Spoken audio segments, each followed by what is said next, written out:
may taguyod natin yung ating paglilingkod sa ating Panginoon. So, sa pangalawang hari, 6, verse 8 hanggang verse 12, matatagpuan natin dito yung tungkol kay Eliseo at sa mga taga-Syria. So, si Eliseo ay totoong propeta ng Panginoon. Si Eliseo at ang mga taga-Syria. Amen. Pangalawang hari, 6, verse 8 hanggang 12. Umpisa natin sa verse 8, minsan binalak ng hari ng Syria na digmain ang Israel. Pinipon niya ang kanyang mga tauhan, umugbo. Mga tauhan umugbo at sinabi sa kanya, ang kanyang napili lugar na pagkakampuhan. Siyempre, pag sinabi ng pagpo, pinili na lugar yung pinag-aralan. So, ibig sabihin, lugar na pinili nila para pagkampuhan. Ngunit sinabi ito, na Eliseo sa harap ng Israel. Kasi nga, binabalak nilang digmain o alipinin o masapin ang bansang Israel. So, noong paman ay magkakaproblema na talaga yung mga bansa na yan. Yun po yung umpisa ng ating mensahe sa umaga. Lord, I pray na i-bless mo salita mo at pagpalain mo Diyos. Lubin mo na kami pagpalain ng iyong mga salita. Pagalingin mo yung nangailangan ng kagalingan, pagpalain mo yung nangailangan ng pagpapala, Panginoon Diyos.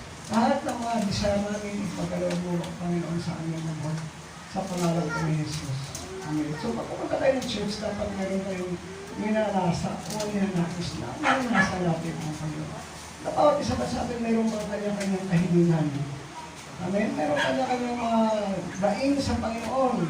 Mayroong mga daing patungkol sa sakit ng karamdaman, mga daing tungkol sa mga pagpapala, daing tungkol sa pagbabago ng buhay, iba't ibang mga kailangan ng tao para matugunan mula sa Panginoon. So yun po yung dapat natin legyan. Hindi yung pupunta kayo parang walang alam. Dapat mamunta tayo na iniisip natin na mayroong gagawin ang Panginoon sa ating buhay. Amen? Mayroong ibibigay ang mensahe kasi ang pagtagpo, kaya dapat mayroon tayong ninanais sa puso natin na maranasan natin sa Panginoon. Iba't iba tayo ng mga kailangan sa Panginoon. Pero alam natin na kayang-kaya ng Lord lahat bigayan. Amen? So sa verse 8, minsan binalak ng hari ng Syria na digmain ang Israel. Pinipon niya ang kanyang mga tauhan, umugbo at sinabi sa kanya, ang kanyang napili lugar ng pagkakampuhan. Siyempre, pag napili lugar, pinag-aralan nila ito. Amen? So, nais kasi nilang digmain ang Israel. Nais kasi nilang ito'y alipinin. Nais nila itong wasakin. Kaya, pinipon niya ang kanyang hukbo. At sinabi niya sa kanyang hukbo ang lugar ng kanyang pagkakampuhan. Ngunit, mayroong isang propeta ng Diyos na Eliseo na ito yung nag-guide sa Israel. Ang Syria ay nag-represent sa masamang impluensya o masamang balak o madaling salita yung ito yung pinangharian ng demonyo. So ang Israel naman ay ang pinangungunahan ng Diyos kasi mula pa naman kay Abraham pangako talaga ng Diyos na pagpalain niya ang bansang Israel. Ngunit ipinasabi ito ni Eliseo sa hari ng Israel. Lahat ng balak ng hari ng Syria sa Israel ay hindi nagtatagumpay. So, binalaan niya ito, huwag kayong pupunta sa lugar, sa naturang lugar, sapagkat nag-aabang doon ang mga taga-Syria. Ayan. Ang inyong mga kaaway. So, ang Syria ay kaaway ng bansang Israel. At yung lugar na yun, na kung saan sila magkakampo, yung Syria, doon naglalagay ng depensa ang Israel. Kasi lahat ng balak ng Syria ay nalalaman ng propeta na si Eliseo. So kasi siyempre, wala namang natatago sa Diyos. Sinasabi ng Diyos sa kanya, yung lahat ng balak ng Syria para sa Israel. So ito naman ay sasabihin ni Eliseo sa hari ng Israel. Kaya lagi niyang binibigyang babala na huwag kayong pupunta sa naturang lugar sapagkat nag-aabang doon ang mga taga-Syria. na inyong mga kaaway. Sa verse 10, at yung lugar na yun na kung saan gusto nila magkampo ng Syria, gusto nila doon dumaan para makapasok sa Israel, ay pinagtagay ito ng hari ng Israel. Yung lugar na sinasabi ko siya. Kasi yung lugar na yun na kanilang gustong, kung saan sila gustong lumusot, yung mga mahihinang bahagi ng bansa ng Israel. So doon sila, pinag-aralan nila yon kung paano makalusot, paano mawasak ang bansang Israel, kung paano sila maging alipin ng Syria. So pinag-aaralan nila yon. Kaya sa mga bagay nila, yung pag-aaral nila. So kung saan mahina na parte ng bahagi. Kasi sa katawan natin kung saan mahina na parte ng bahagi, doon isa kumakati ang kaaway. Kaya sa mga bahagi ng buhay natin na mga pamilya na wala kay Kristo, so doon umaakati ang kaaway. So, at ang ginawa ng hari ng Israel ay pinabantayan ng hari ng Israel yung mga lugar na sinasabi ni Eliseo na doon dadaan ang Syria. So doon naglalagay ng pinakadipinsa, doon naglalagay ng mga sundalo ng Israel. So maraming beses na sinasabi sa kanya ni Eliseo ang tungkol sa balak na pagsalakay ng mga taga-Syria yung kanilang makaaway. Lahat ng lugar at sabihin sa kanya ay pinaglagyan niya ng bantay. So yung pinakamaganda naman kasi hindi naman lahat ng hari kasalubong eh. So pinakamaganda sa hari ng Israel ay sumusunod sa ginagamit ng Diyos para sa kanila. So, ang Diyos ay nagmamahal sa bansang Israel. Kaya ayaw niya ito ay mapinsala, ayaw niya ito ay mawasak, ayaw niya ito maging alipin ng mga ibang mga tagabansa. Kaya maraming bis na sinabi sa kanya, kasi ang tungkol sa palang pagsalakay ng mga taga-Syria, yung Syria, yung kaaway ng Israel. At ang lahat ng lugar na sasabihin sa kanya ay pinagilagay niya ng bantay. Ibig sabihin yung depensa ng Israel ay nilagay doon sa lugar na gustong pasukin ng bansang Syria. So lahat ng bahagi ng buhay na mahina pa sa atin man lahat ng bahagi ng buhay natin dapat lagyan natin ng depensa. Amen ba? Amen. Ano ba? Yung mahinang bahagi ng buhay natin, yung ating mga kahinaan, so dapat silyado lagi ng dugo yan ng Panginoong Jesus. So dapat marunong kayo magdeklara ng dugo ni Jesus. Kasi yan yung ating depensa. Amen? So, dahil labis na nabahala ang hari ng Syria, dahil bigo siya lagi sa kanyang balak na pasukin ng Israel. Kaya tinipon niya ang kanyang mga tauhan at tinanong, magsabi kayo ng totoo, sino sa inyo ang nakipagsabuatan sa hari ng Israel? Kasi ang akala ng hari ng Syria, mayroong nagtatraidor sa kanyang mga tauhan na ba't nalalaman ng Israel yung kanyang mga pamaraan? Ba't nalalaman ng Israel yung kanyang mga balak ng pagsasalakay? So, kaya akala ng hari ng Syria, mayroong siyang mga tauhan na nakipagsabuatan sa hari ng Israel. Kaya, isa sa mga nanoorang sumagot, wala po, mahal na hari, ang sabi ng isa. Si Eliseo, ang propeta sa Israel, ang nagsasabi sa kanilang hari na kahit ang inyong lihim na binabalak. So, yung lihim na binabalak ng Syria sa Israel ay nalalaman ng Israel dahil sa mayroong propeta, mayroong kinatawan ang Diyos na pinagkatiwalaan sa bansang Israel na ito yung magbabantay sa kanila. Amen? So, ganoon talaga. Kahit mga walang panahon pa man, may mga prophet na may mga propeta na inilagay ang Diyos sa kanyang bayan para ito yung magbantay. Para maingatan sila sa anumang pananalakay ng kanilang mga away. Kasi nung unang panahon, parang pusong-puso yung sakupan ng mga bansa. Ito tayo, atong bansa ay sumapot sa atin. Amerikano, Kastila, Hapon. So yung pusong-puso yung mga sakupan ng mga bansa. Kaya, yung bansa natin, yung isip ng mga tao sa bansa natin ay meron pa rin nakamnan ng paniniwala ng Kastila. Amen. So, kung mapapansin natin, maraming bilis na binalak ng kanyang kaaway na digmain ng Israel. Ngunit laging bigo. Bakit? Mayroong propeta. Mayroong nagsasabi sa hari ng Israel na dipinsahan ng yung lugar na yun. Kung saan dadaan yung Syria na pang makapasok sila. May nakakaalam ng kanyang mga lihim o sikreto na balak para sa Israel. Amen? So, ganun sa ating mga buhay. Wala namang na itatago. Alam natin yung mga balak ni Satanas sa buhay natin. Kaya dapat mayroong detail sa ating mga buhay. Amen? So, gusto niya talagang wasakin ang bansang Israel. Gusto niya alipinin ang Israel. Kaya yun yung lihim na balak o masamang o maitim na balak ng bansang Syria para sa Israel. Kulit, lagi siyang bigo. Hindi siya nakatagumpay. So, hindi pinapahinturutan ng Diyos na yung kanyang bansa ay mapinsala o maging alipin ng bansang Syria. So, gusto nilang puksain ang Israel. Gusto nilang alipinin ang Israel, hindi sila nagsagot. Ang panahon ng pupuhay siya, naging tapat siya sa Diyos.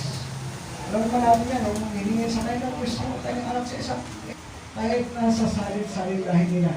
Amen? So, hindi makakalimutan ng Diyos yung kanyang binitiwang pangako kay Abraham na pagpapalain po ang iyong lahi. Amen? Pagpapalain po ang bansang Israel. So, yun yung pangako ng Diyos sa kanya. Kaya, kung mapasahin natin ang Biblia sa Deuteronomy 7, verse 12, 13 hanggang 15. Punta din natin dyan, nakita natin dyan yung verse 7, 12, 13, 14, 15. Sa verse 12, kung taos puso ninyong susundin ang mga utos na ito. Yan. Kung taos puso ninyong susundin ang mga utos na ito, totoo pa rin naman ng Diyos ang kanyang kasunduan. So may kasunduan kasi ang Diyos at ang Israel. Maging sa umpisa kay Abraham, mayroon silang kasunduan na kaparin nila yung mga utos ng Diyos. Kasi nga, yung bansang Israel ay hinili ng Diyos sa higit sa ibang mga bansa. Sabi ng Panginoon, kung taos po sa inyong susundin ang mga utos na ito, totoo pa rin naman ni Yahweh ng Diyos ang kanyang kasunduan sa inyo. At patuloy niya kayong iibigin. So ang Diyos natin ay napagmahal na Diyos. At sa mga taos po sumusunod sa Kanya, kasi hindi naman lahat eh. So yung mga gumagawa ng kasalanan, siyempre nandun yung buod ng Diyos sa kanila. Amen? So yung mga sumusunod sa mga utos ng Panginoon, kanyang minamahal. Yun yung patuloy niya na minamahal.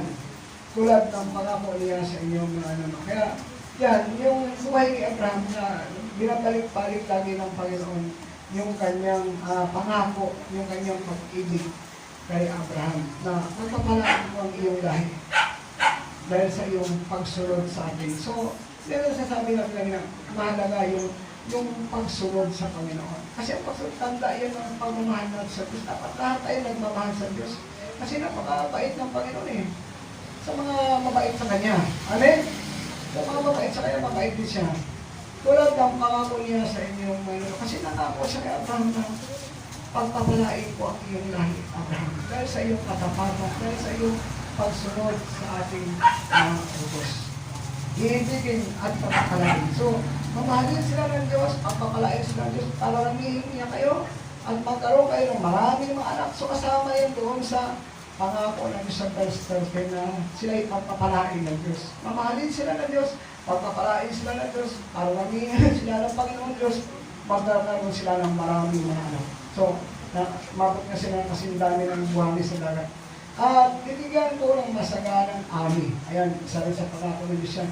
Bibigyan ko ng masaganang ani, inumin at langis. Paramihin ko ang inyong paramihin niya ang inyong mga hayop.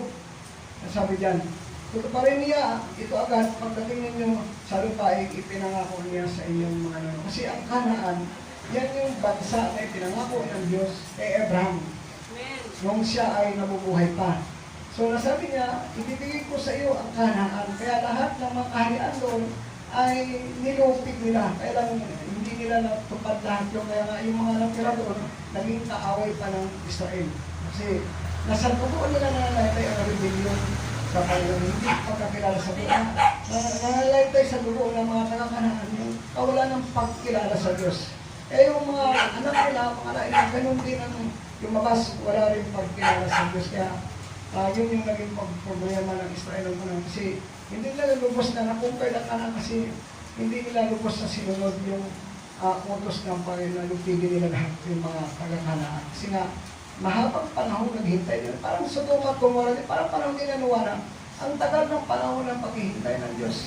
Ang Diyos kasi hindi nakukulang. Nagpapadala siya ng mga propeta, mga ngaral, para ipahayag sa kanilang mayroong Diyos na buhay. Kaya lang naging problema sa mga tao. Hindi nila pinapansin ang mga pinapadala ng Panginoon. Kaya dumadating yung paghatol lagi. Nandang may paghatol lagi, may pagsagad sa Panginoon, nasa sagad ang Panginoon. Kaya yun yung masagad na yung kanilang kasalanan.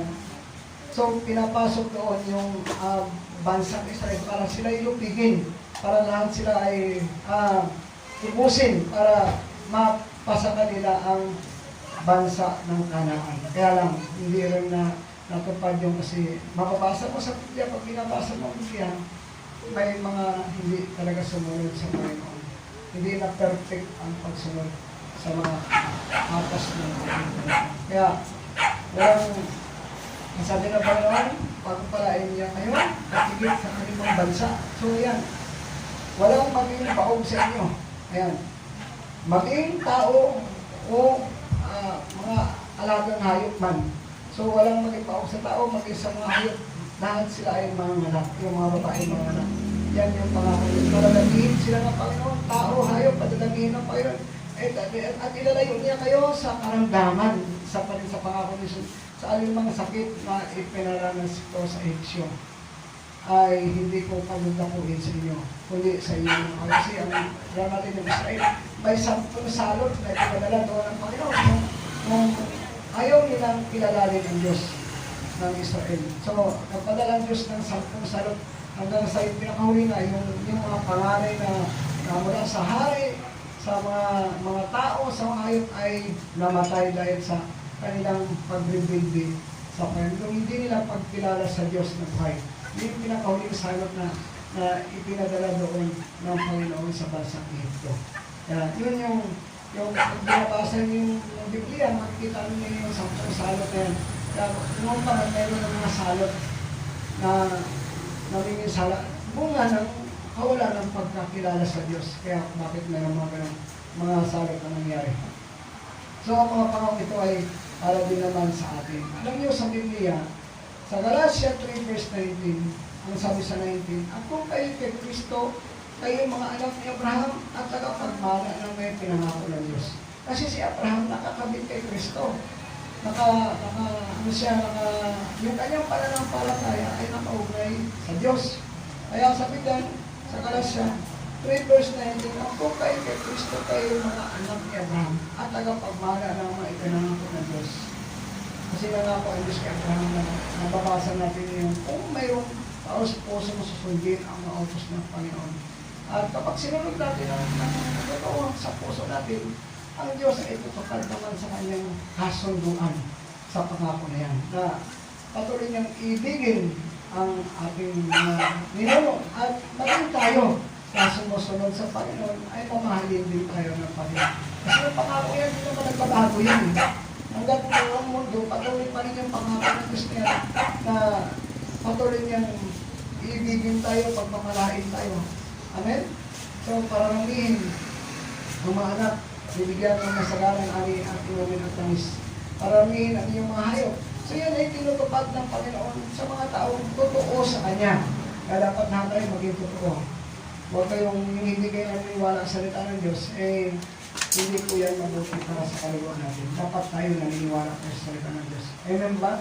Kaya mapansin niyo, yung mga naniniwala sa salita ng Diyos, yung may mga pananampalataya, natutuwa silang sumunod sa Panginoon. Pero yung iba, ako parang para sa kanya ay hindi totoo ang salita ng Diyos. Kaya sana huwag tayong ganun. Kasi kabiguan ng kaluluwa natin yan. Baka yan pa yung dahilan ng paglayo ng ating mga kaluluwa sa ating Panginoon. Amen? So dapat maniwala tayo sa Panginoon. Sumampalataya tayo sa ating Panginoon Jesus. At paniwalaan natin ang kanyang mga salita. Amen? So mahalaga yan. So mahal ng Diyos ang kanyang bayan Israel. Kaya naglagay siya ng tinatawan. Ang ito si Eliseo na magpapantay sa kanila at maprotektahan ang kanilang, maprotektahan sila sa kanilang mga kaaway. So, Mahal ng Diyos ang kanyang bayan. So, kaya naglagay siya ng kinatawan. Si Eliseo nga ng propeta na magbabantay sa kanila at maprotektahan sila sa kanilang mga kaaway. Kaya napakahalaga ng pangaral o sinasabi ng mga lingkod ng Diyos. Amen ba? Pero at Eliseo, inunod ng hari ng Israel yung kanyang mga sinasabi. Kaya sila ay nalayo sa kapahamakan. Amen ba? Kasi hindi naman sa Biblia kasi yung mga hari, mayroong mga nakuumpisa ang pagsunod. Pero pag nasa gitna na ay tumatalikod na. Kaya kung papasahin mo yung mga hari, ilan lang yung mga hari na talagang naging tapat sa Diyos, sa sumunod sa Panginoon. Siguro dahil nga sa pagkalula nila sa kalampaling hari, ay nakakalimot sila sa Diyos. Pero minsan may mga mahirap din na nakakalimot sa Diyos. Pare-parehas lang eh. So, hindi hirap ang makita na talagang taong naging tapat sa Diyos na hindi natatakot talagang sumunod sa Diyos. Amen ba? Napapansin natin yung si Eliseo na kinatawa ng Israel, nilagay siya ng Diyos para magbantay sa kanila, para maprotektahan sila sa kanilang kaaway. Kaya yung kapag si Eliseo nangangaral, sinasabi niya sa hari ng Israel na mag-ingat kayo, dipinsahan nyo yung lugar na kailangan pasukin ng Syria. So, sumusunod siya. Kaya mahalaga din yung pakikinig kasi ang hari ng Israel ay mayroong tamang pakikinig at pagsunod sa lingkod ng Diyos. So, sa kinatawa ng Diyos. Kasi si Eliseo, nakikita niya lahat ng lihim at balak ng kaaway. Lahat ng mga lihim at balak ng kanilang mga kaaway ay nakikita. Walang natatago sa kanya.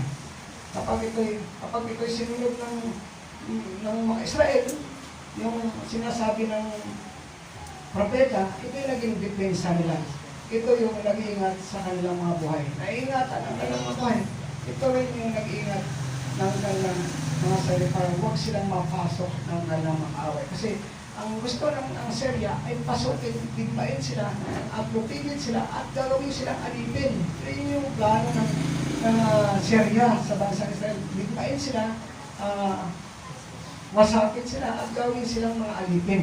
Kaya itong si Eliseo ay laging nagbigay ng paalala sa hari ng Israel na lagyan mo lagi ng depensa yung lugar na gustong pasukin ng Syria. Kaya nilagyan niya ito ng mga kawal niya, nilagyan ito ng mga sundalo niya. Kaya yun, hindi na papasok kasi nga nadidepensahan nila yung mga lugar na kung saan ay mahina. Ito yung nag-iingat sa kanilang mga buhay. Yung pangaral at paalala ni Eliseo. Ito yung nag-iingat ng nag-iingat sa kanilang upang huwag mapasok ng kanilang mga kaaway. Kaya napakahalaga yung pakikinig. Napakahalaga na pag nakinig ka, sumusunod ka sa tinig ng kinatawa ng Diyos. Amen ba? Mahalaga yan, importante yan kasi nga minsan hindi mo makikita yung pagkilos ng kaaway kasi lihim yan. Amen? Wala na makita yan yung mga lingkod ng Diyos na sinaya yung mga pag nagbababad ka sa pananalangin, may 5 oras kang pananalangin, 6 oras na pananalangin, walang bagay na maitatago. Kasi binubuksan ng Panginoon yung mga mata mo para makita yung mga pagkilos o lihim na gawa ng kaaway. Kaya mahalaga yung mga pananalangin na ginagawa natin. Amen ba? So, mahalaga yung nakikita mo yung ginabalak ng kaaway. Amen. Kasi yan yung mahalaga din sa ating mga spiritual na nakikita natin yung mga balak ng Satanas. Kasi ang Syria ay mga kampon ni Satanas. Amen ba? Kasi gusto na lang digmain ng Israel, gusto na lang itong pinsalain, gusto na lang itong gawin alipin nila at gusto nilang maging hari-harian sa lahat ng mga bansa. Kaya, ang maganda rin dito sa hari ng Israel na lahat ng sinasabi sa kanya ng tinatawa ng Diyos, nakikinig siya. Sinusunod niya ito. Kaya yung pagkikinig at pagsunod kaya pinsa din natin, pinsa nila. Ito yung nag-iingat ng kanilang buhay, yung pagkikinig at pagsunod. Ito yung nag-iingat sa kanila upang huwag mapasok ng kaaway, yung pagkikinig sa mga paalala ng mga tagapangaral. Amen. Kaya napakahalaga ng pakikinig, napakahalaga ng pagsunod sa mga paalala at mga pangaral sa atin. Kaya natin ulit nasabi ko, tayo dapat namumukhaan natin yung mga pagkilos ng kaaway. Dapat alam natin, kilala natin dapat namumukhaan natin. Mga itinuro ko na sa inyo yan eh. Kasi yun yung gusto ko malipin sa atin. Spiritual, aluluwa natin, gustong alipinin ng kaaway. Gusto niya itong pinsalain, gusto niya itong wasakin, gusto niya itong ilalayo sa Diyos. Gusto niya na maging kaaway tayo ng Diyos. Kasi pag sumusuway ka na sa mga oras ng Diyos, ikaw ay naging kaaway na ng Diyos. Amen ba? Amen. Kaya dapat protektado din yung buhay natin. Amen. Dapat kayo, kapag pinalalahanan kayo, pinangaralan kayo, may pakikinig kayo, may tamang pakinig at tamang pagsunod. Amen ba? Para kaya makikita mo naman yung mga tao talaga na nakikinig at sumusunod, nagtatagumpay.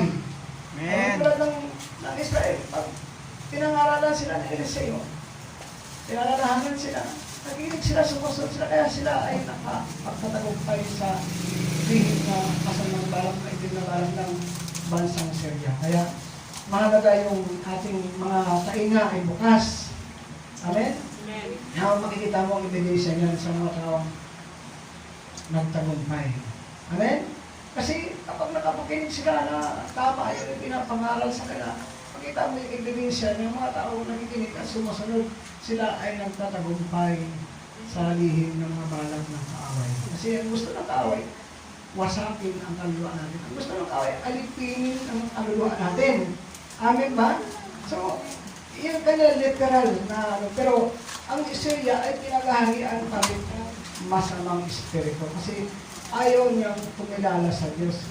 Gusto niyang kalabanin ang bayan ng Diyos. Amen ba? Gusto niyang alipinin ang Israel. Kaya, siya ay nagpapakilala siya ay hindi sa Diyos. Kaya nga, kung mapansin natin, tayo, spiritual, may kaaway din. Amin ba? May kaaway din. Kaya, yung mga ipinapangaral sa inyo, dapat yung pakinggang maigi at sundin para malayo ang inyong kaluluwa sa anumang pagkaalitin ng kasalanan. Amin ba? Pinaniwala ko lahat ng kasalanan, lagi kong binabanggit, kinagalit ng demonyo sa akin eh. Kasi nga lahat ng mga strategy niya, ipinapaalam mo sa inyo.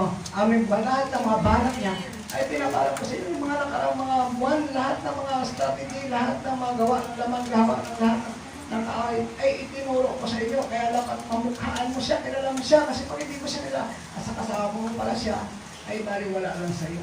Ay dapat kilala mo ang mga gawa ng kaaway sa buhay ng kaluluwa natin. Amin. Kasi ang kaluluwa natin meron kaaway, ang demonyo eh. Away ng kaluluwa natin ang demonyo. Gusto kasi ng demonyo, pinsalain, masapin ang kaluluwa natin. Gusto niya na maging kalaban natin ang Diyos. Gusto niya sumuway tayo sa Panginoon. Yan ang kanyang mga strategy, mga balak, plano, mga lihim. So, minsan hindi mo napapansin, alipin ka na para ng kasalanan. Amen? Amen? Amen ko ba? Minsan hindi mo napapansin. Pero pag nagbabasa ka ng Biblia, pag malinaw ang kaisipan mo, malinaw ang palinig mo, makikita mo yung mga bagay na hindi tama sa banal na kasulatan. Amen. So, kung titingnan natin ang panahon natin sa Bagong Tipan, makikita din natin yung buhay ng bansang Israel at yung bansa ng Syria. Makikita natin ito sa spiritual na buhay. So, ang sabi sa Biblia sa Episode 1 verse 7, Episode 1 verse 7, tinubos tayo ni Kristo sa pagitan ng kanyang mahalagang dugo at pinatawad ang ating mga kasalanan. Ganun kasagana ang kanyang kagandang loob. Kaya, yun yung lahat tayo, lahat ng mananampalataya, nakaranas tayo ng pagtubos ng dugo ni Kristo, ng pagdanak ng dugo ng ating Panginoon doon sa cross ng Kalbaryo. Yan yung dahilan, kasi tayo, naging dahilan kung bakit tumuro ang kanyang dugo sa lupa. Amen? Sa cross. Tayo dahilan eh. So, tinubos tayo ni Kristo sa pagitan ng kanyang mahalagang dugo. At pagkatapos siyang tubusin tayo sa ating mga ginawang kasalanan, pinatawad ang ating mga kasalanan. Kaya sabi din, ganun kasagana ang kanyang kagandahang loob ng Diyos. Amen? Ganun, napakasagana ng kagandahang loob ng ating Panginoon. Amen? Sino ba tayo? Para pag-aksayahan ng Diyos ng parang. Sino ba tayo para bababa siya dito para mapako sa krus? Bago siya napako sa krus, nangaral mo na siya. Nagpagaling mo na siya, pinagaling niya ang mga sakit. Kinalaya niya yung mga ginapos ng demonyo para sila na makakilala at makapaglingkod sa makapagpuri sa Diyos. Kasi paano ka makapagpuri pag may sakit? Paano ka makapagpuri kung ikaw ay kapos ng demonyo? Amen. Yung mga poses, kinalaya niya. Kaya natuto silang kumilala sa Diyos. Amen. Nakaranas sila ng mga kagalingan, yung mga masakit. Ay marami ng patay ang binuhay ng Panginoon. Diba? Kaya yung mga patay yung naging patotoo sa kadakilaan ng ating Panginoon. Kaya nabantong siya at nakilala yung kanyang pangaral sa mga tao na siya ay nagpapagaling at nagpapalaya sa mga gapos ng masama. Kaya tayo, tinubos tayo ni Kristo sa pagitan ng kanyang mahalagang dugo. Kasi napakahalaga ng dugo ng Panginoon. Sabi ka sa Revelation 12 verse 11, diba? Nagtagumpay ang mga mananampalataya sa pagitan ng dugo ni Kristo. Ay dapat silyado tayo lagi ng ating dugo ng ating Panginoon. Kasi pag silyado tayo ng dugo ng Panginoon, ay pag may tumama na bomba, ay talbog yung bomba. Amen ba? Silyado ka ng dugo ng Panginoon. Silyado ka ng kapangyarihan ng Diyos. Kahit natutulog ka, pag may mga bagay na ginagawa ang masama, mayroon kang depensa sa buhay mo kasi silyado ka ng dugo ng ating Panginoon. Kaya, tinatawad ng Diyos ang ating mga kasalanan. Kaya sinabi ko na ganoon kasagana ang kanyang kagandahang loob. Kaya napakahalaga ng ating, napakahalaga sa Diyos ang kanyang simbahan. Amen. Pag sinabi simbahan, iglesia, isa yun. Amen. Kaya alam natin na tayo mga tinupos ni Kristo, tayo ang simbahan ng Panginoon, tayo iglesia ng Panginoon. Kaya ang Panginoon ay dahil mahalaga tayo sa Kanya, naglagay ang Diyos sa bawat simbahan ng ginatawan ng mga alaga sa mga kagagawa. Kaya, pati yung ang daming mga simbahan na yun, at bawat simbahan mayroong ginatawan ng Diyos. Pero inilagay ang Diyos na nangangalaga sa mga kagagawa. Hindi pwede walang ginatawan, hindi pwede walang nangangalaga. Mayroon tayong ginatawan na talaga nangangalaga o nagtuturo ng salita ng Diyos sa mga kagagawa. Ang mga tao ay makaunawa na dapat sundin ang mga salita ng Diyos. Kaya ang mga lahat ng sumusunod at nakagumpay, lahat ang nakikinig na sumusunod at nakagumpay, papansin mo yung mga nakikinig na sumusunod, laging bigot. Amen? Lagi silang bigot. Nakikinig sila, nandiyan ang katawan lang, hindi naman nila sinusunod yung napapakinggan, kaya laging walang nangyayari sa buhay. Kaya pabuhin natin yung ating isipan, yung mga puso natin, kaluhan natin. Pag nakapakinig tayo ng mga mensahe, hindi naman kailangan napakadami ko napakinggan eh. Hindi naman tayo nagpapatalihan ng mga aral eh. Kundi yung tamang napakinggan mo, yung salita ng Diyos, hindi natin i-apply sa buhay natin yan. Hindi natin nakaran yan yung salita ng Diyos na napakinggan natin. Amen. Kasi mahalaga yan sa buhay natin. Amen. Napakahalaga ng pagsunod sa mga utos ng ating Panginoon. Tingnan niyo yung mga tao, walang utos sinusunod. Sa pupunta kaluluwan lang, walang direksyon. Amen, walang direksyon. Ang tao, walang utos na sinusunod. Baga, paikis-ikis ang mahal. Kung saan na lang, pwede. Kasi walang hindi nakaalay, walang sinusundan na pattern ng tamang buhay. Kasi ang salita ng Diyos, ito yung nagtatama, ito yung nagbabago ng ating mga buhay. Amen? So, dapat natin makita yan. Amen. Kapag mayroong nakita si Eliseo, dapat makikita din ang Israel yun. Kapag may nakita ako, dapat kita nyo rin. Amen ba? Kaya itong mensahe na ito, minsan 5 araw bago ibigay ng Panginoon. Kaya ang mensahe ito nagbibigay paalala sa atin. Nagbibigay ng pagkatuto sa ating mga kaluluwa. Kaya kung titignan natin yung buhay nila noon, parang parehas lang. Ang Israel, parang katulad natin, mayroong tinatawag at Diyos, mayroong bantay sila na nagpabantay sa kanilang mga kaluluwa para huwag silang mapahamak.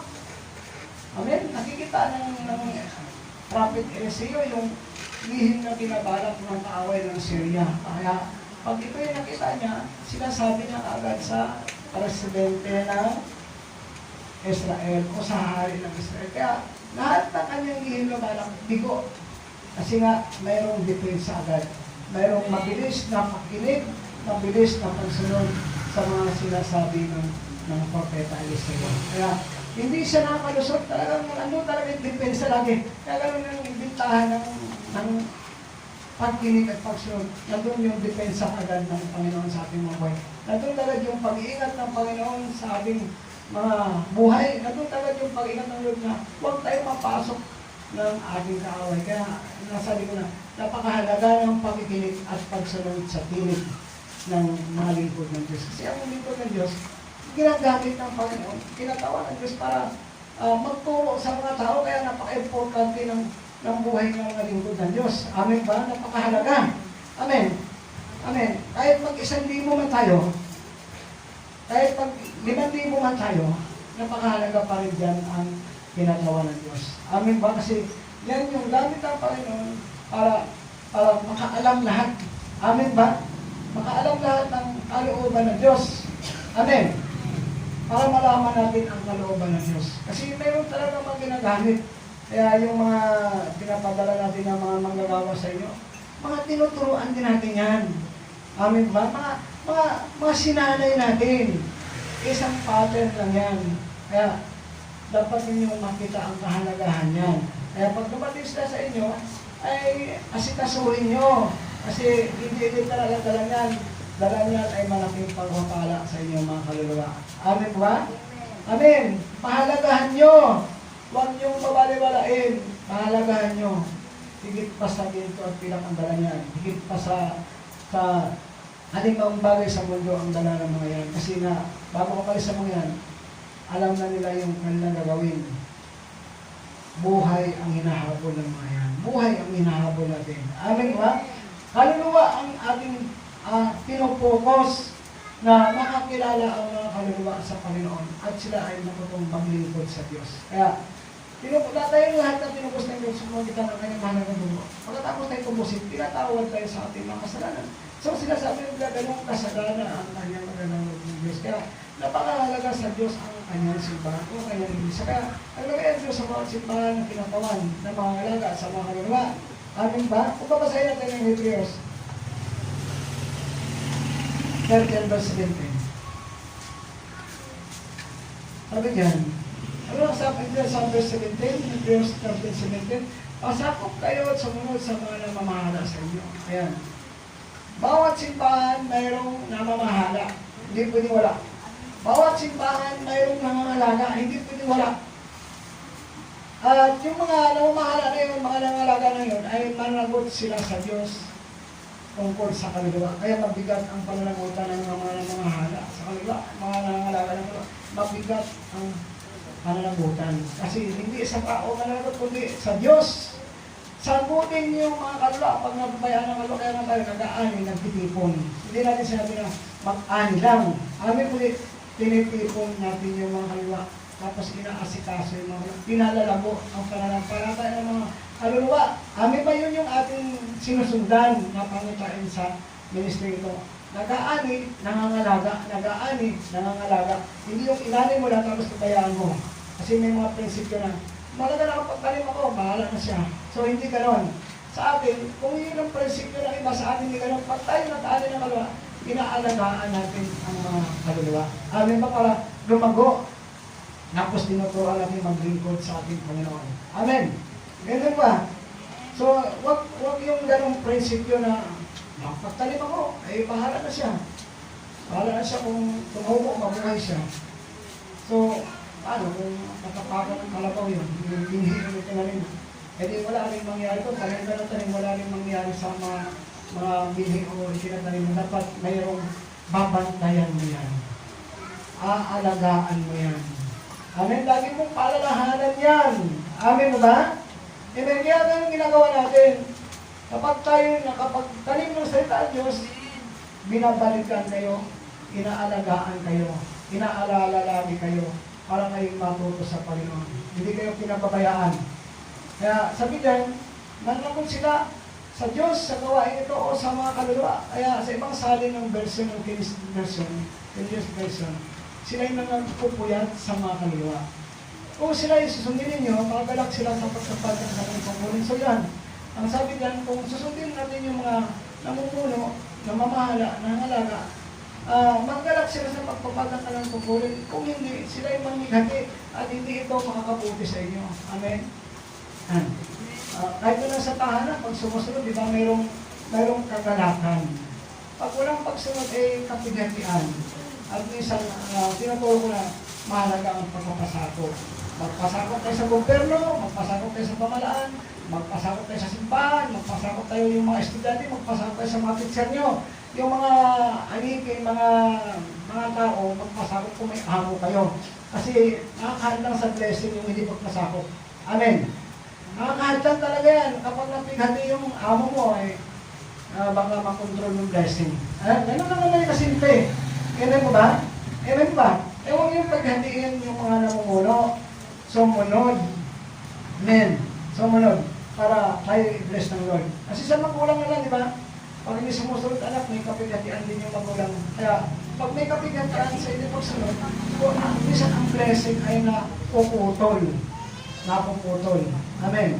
Napuputol sa anong aspeto ng buhay kapag may rebuild day, ay napuputol ang blessing sa mga rebuild. Kaya, lagi natin tuturo na mahalaga ang pagsunod o pagpapasakot. Kasi nga, yan ay atas ng ating Panginoon para walang labanan na mangyari. Amen. Kapag may pagsunod, ay walang labanan na nangyari. Hindi tayo katulad ng nasa bundok na kontra sa gobyerno na labanan hanggang sa ngayon. Kaya tayo ay mga nasa simbahan. Amen mo ba? Amen mo ba? Tayo ay nasa simbahan, tayo mga anak ng Diyos. Dapat naintindihan natin ang salita ng pagsunod o pagpapasakop. Amen. Kasi pag may pagsunod, mayroong kagalakan sa pagkapal ng pagkunin. Kung hindi, kung walang pagsunod, mayroong kapighatian at hindi ito nakabuti sa mga tao hindi sumusunod. Amen ba? Amen. Maraming mga mawala. Tandaan yan, kapag halimbawa kayo ay nagtatrabaho, alam niyo sa pagkalan, hindi madaling makulog.